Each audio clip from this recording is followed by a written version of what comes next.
We're here with Scott Williams today, guitarist from Winston-Salem, North Carolina, going through his guitar picks. A Little Wild One, Marshall Crenshaw. Marshall Crenshaw. I played in a band that opened for him back in the mid-'80s. Mm-hmm. And just an incredible songwriter. He's one of those that his records, most times he was doing a lot of his own lead work, especially the early stuff. I remember the first time I heard Someday, Someway, which I think was his only hit. It don't have a solo in it anywhere, but the guitar in it's great. I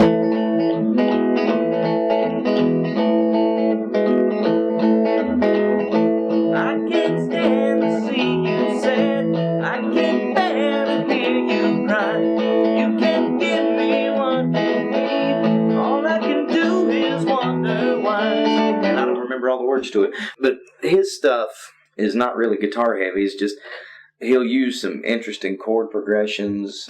He's another one of those tremendous songwriters, which I'm not a technical musician by any stretch of the word. I'm an ear musician. I don't read sheet music very well at all. And I've never took lessons, which is wildly obvious. I taught myself. A friend of mine in high school taught me my first couple of chords. Mm-hmm.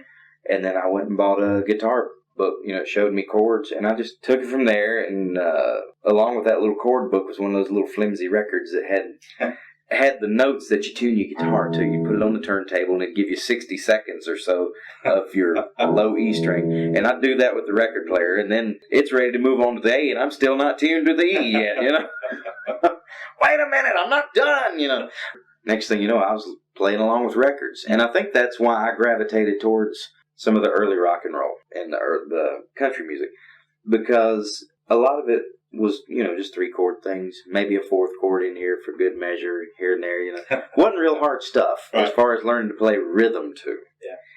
All I had at home was an acoustic guitar. A lot of these other guys I'm talking about that I was in high school with and whatever, they had electric guitars. Mm-hmm.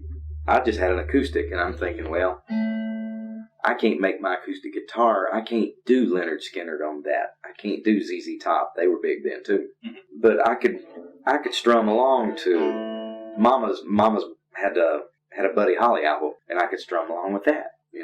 Nothing fancy there. But it sounds like one of your goals is really to capture the spirit of any of these songs. Yeah, the spirit and energy, more so than guitar parts, because with the Silvertones, I'm the only guitar player.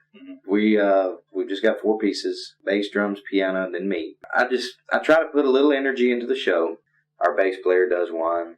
No set order, just whatever we feel like doing at that time. Go for it and read the crowd. Absolutely. If the crowd wants a certain type of song, we'll throw more of that out. Whatever keeps them on the floor. Whatever keeps the crowd happy, because if they ain't there, we don't make no money.